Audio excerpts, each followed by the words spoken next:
make sure we have a good learning environment for the students. Thank you, Mr. Chang. Mr. Olifers? I'd like I said earlier, I'd like to have more transparency with the community. There are a lot of people that are in our school system that don't have all the information they need to make informed decisions.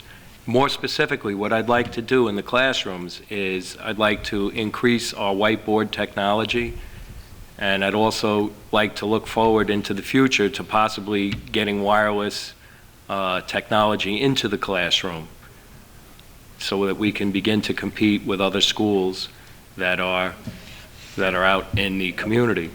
One of the other things that I would like to do is, if we look at our school system, 10% of our children are in special needs programs, which I support. 10% of our children are in enrichment programs and AP classes. We have 80% of our students fall in the middle, and sometimes they're overlooked. So I would move to create and have, with the teachers and with the administration, try to create more programs directed towards the students that are in the middle to help them achieve the best possible education that they can. Thank you. The last question from the Somers League is, and Ms. Iacchino will go first on this one. What do you see as the major issue facing your school district?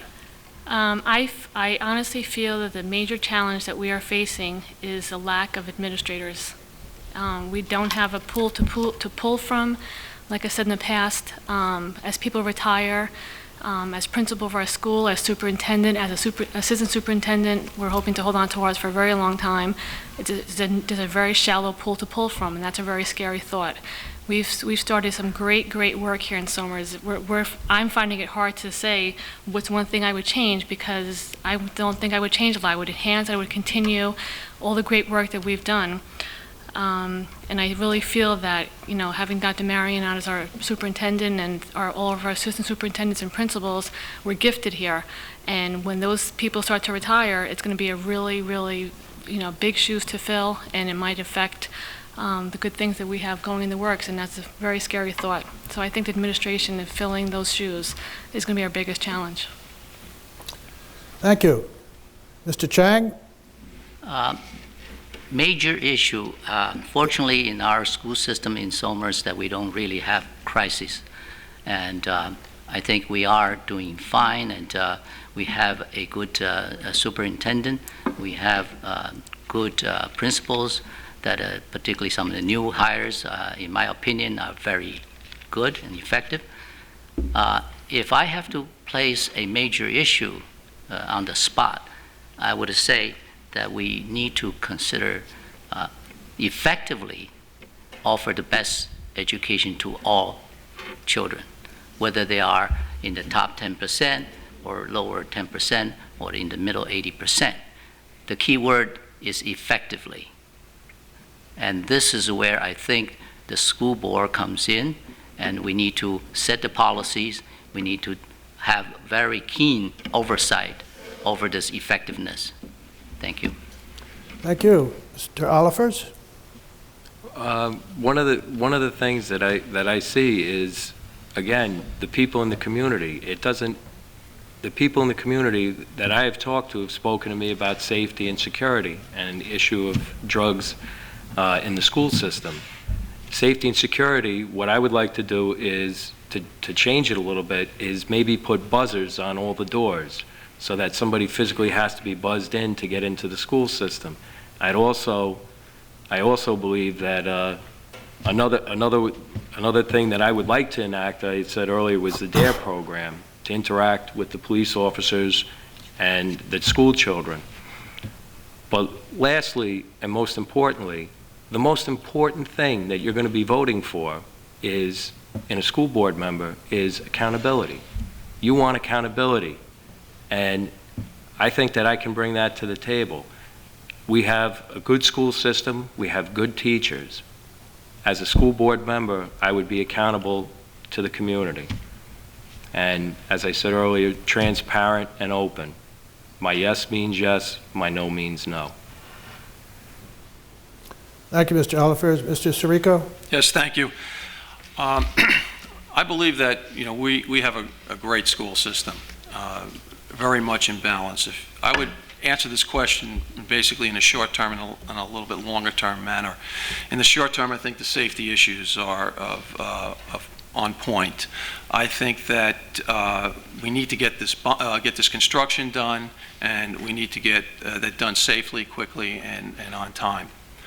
In a longer term, I think we have to think about our finances, and we have to think about how we're going to take this, the debt service and the increasing costs that we're dealing with, and manage through that in an appropriate manner over the next few years. And then back to safety again is the drug incident that we were talking about at the school. I'm a believer of a firm approach to drugs and alcohol. But more so, it's having the programs in the front end that allow you to educate folks on how to manage this. These are programs like bullying programs. These are programs like internet safety programs. These are wellness programs, and I think that incorporating that in part of the front end of the safety formula, in conjunction with the consequence side of the safety formula, I think that we would have a good result. Thank you, Mr. Sirico. Okay, now we come to the part where the audience would be encouraged to ask questions. And the microphone is toward the rear. Please step up to the microphone, give your name and where you reside, and ask your question. Okay, well, that's the end of the program, I guess. There we are. Hi, I'm Cheryl Smith. I'm a resident of Somers. As you know, the board may approve textbooks and other reading materials. How do you view the board's role in this? And can you foresee yourself ever banning books that are recommended? And that's to all the candidates. I'm sorry. Okay, the first to answer that question would be Mr. Sirico, please.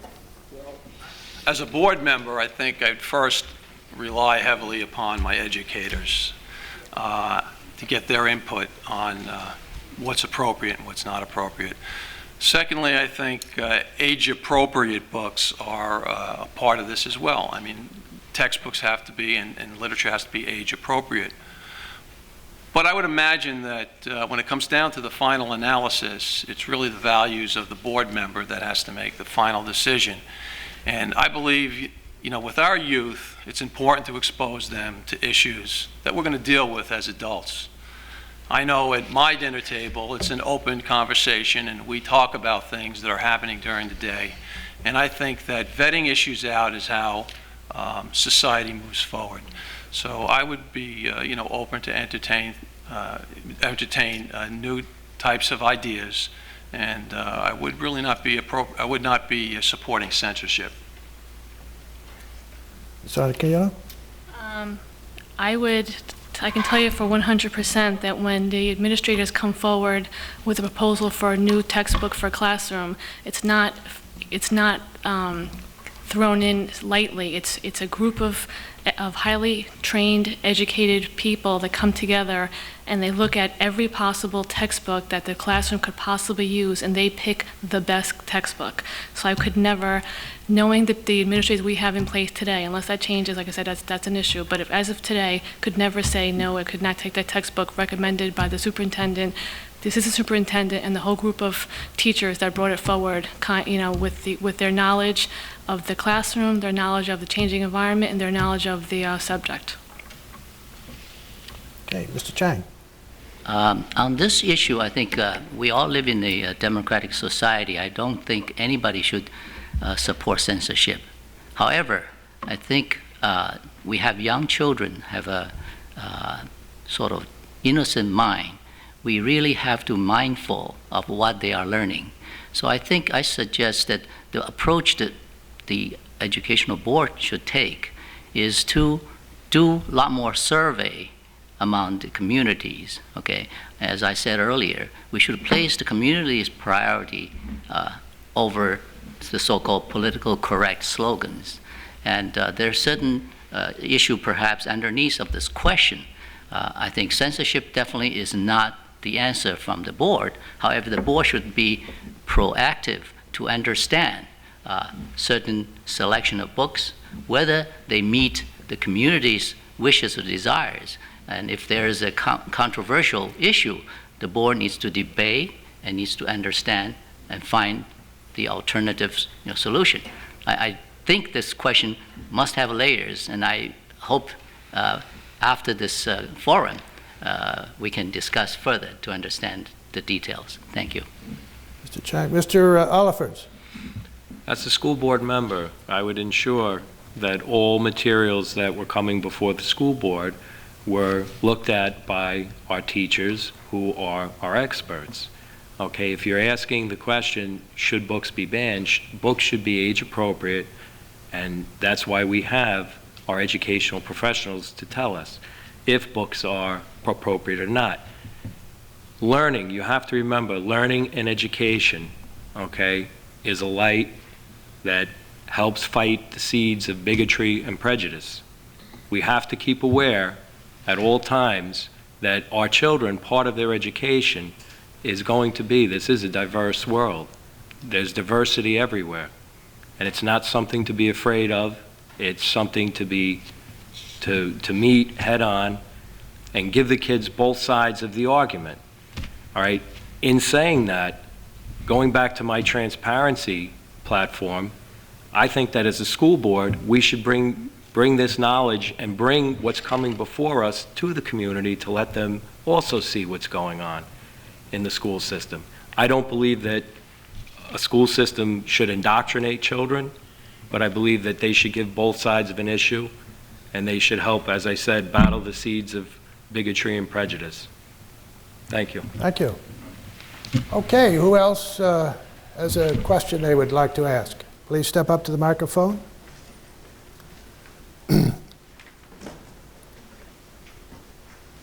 Give your name and place of residence, please. Mr. Olifers will be the first to respond. Addie Hurst, Heritage Hills.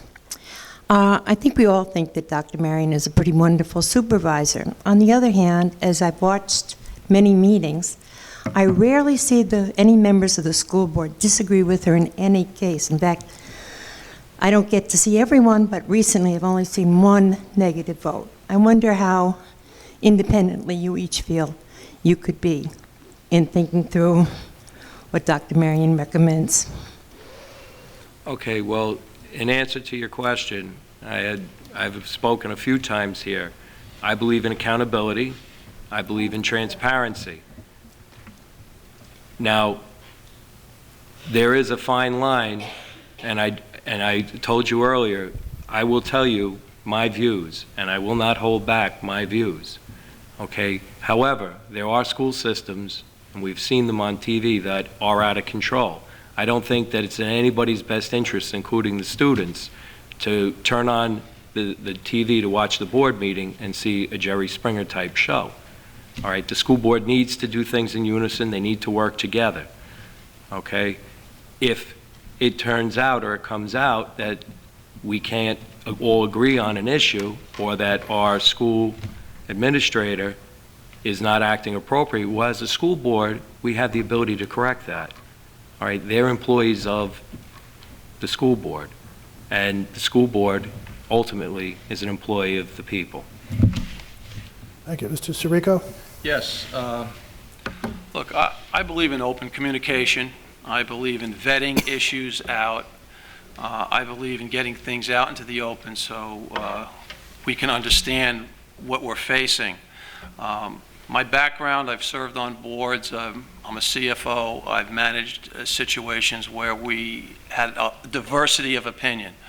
But the idea here is to build consensus when you're working, and I think it's important that the board, works in that type of manner. As Jay had alluded, some of the other local communities, the boards that you see are very contentious. I don't think that really serves anybody well. So I would say to you, clarity, accountability, openness, and frankness would be something that you would hear from me. Thank you. Ms. Iacchio? Thank you. Speaking from experience, having worked with 2 superintendents now, mostly with Dr. Marion, I can tell you 100% that Dr. Marion is very easy to work with. She's very open. She's a very bright, aggressive female. She's not the type of person who leaves things, at chance. We have 3,400 students in Somers Central School System, and she doesn't account for every single student. So she's only as strong as the people who work for her, from the bottom, from the janitor all the way through the cafeteria, all the way through the teachers, and all the way up. So she runs a tight ship. She expects nothing but excellence from everyone who works for her, and we support her. So we have open dialogue during the day. We have open dialogue on the computer. We agree, we disagree, it's never a problem. She tells us why she disagrees, we tell her why we, so on and so forth. So usually when you see us on film, we've had dialogue, we've been open and feel very comfortable speaking our opinions, always. And we come to an agreement, and when you see us on camera, we come unified, because that's what Somers is about. And we believe strongly in that. Mr. Chang. As a scientist and a professor, we like controversy and arguments and so forth. However, as a public servant, I believe in harmony, and I believe people should not break out in the open to have debates that sort of disrupt the progress of whatever is being discussed. I think the appearance of board being supportive of Dr. Marion does not mean there is not behind-the-scene discussion, debate, or even arguments. But I think that will not be shown on TV. So I think we all have to communicate. We all have to get involved. And I think if you do suspect there's something that hidden, the best way is speak up. And whenever there's chance of a board meeting and microphone's yours, and speak up and ask the question directly and specifically. At this point, a general question like that is, you do not get a specific answer because there's no specific, material to go on. Thank you, Mr. Chang. Another question, please.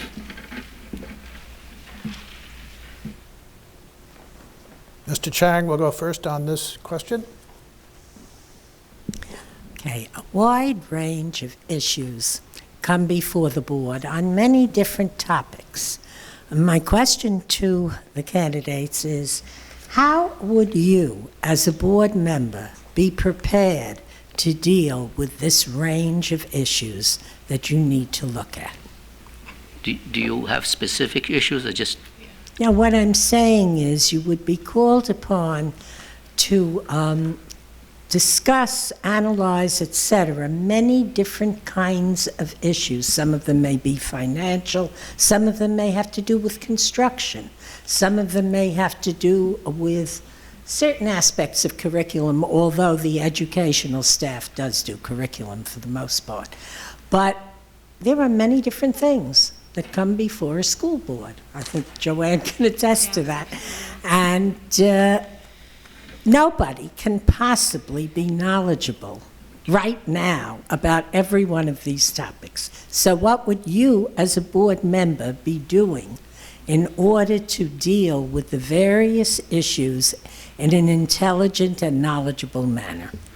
Okay, let me answer this. I think this is a very difficult question, but I think it's not difficult to answer, because I am prepared, because psychologically I'm prepared. I want to serve the board. And I believe I'm a fast learner, and I believe in experience. I certainly will draw experience from people already served on the board. I will draw experience from the teachers and administrators and so on. No matter how complex issues are, you can always find out the truth. It may not have a perfect solution, and then the compromise comes in. You have to work with the board, work with whoever is the stakeholders, and find the solution that is applicable. I think without knowing specific range of issue, I would say is that be prepared to serve on the board. It's not an easy job, and it's not a paid job. You have to be psychologically prepared to tackle these complex issues and do the survey, do the communication, and find the best solution. Thank you. Mr. Olifers? I think that with any issues that come before me in my everyday life and on a school board, I'm not an expert in everything. I'm not the smartest person in the room, okay? But what I have the ability to do is go and find out the right answer. I have many, many resources here in the community that I could seek to get a right answer.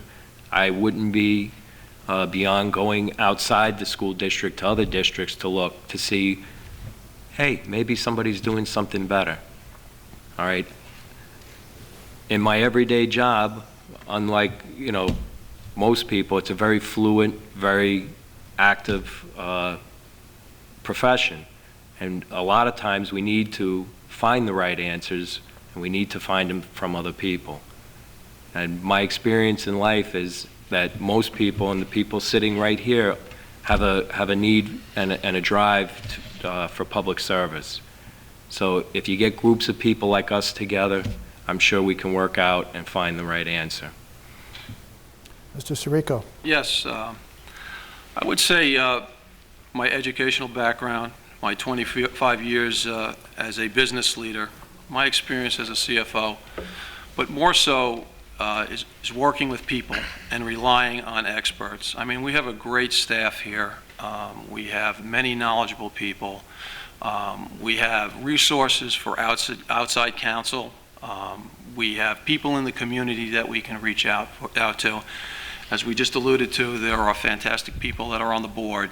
I think we need to work with them and draw on their knowledge to get things done. But it's important that you come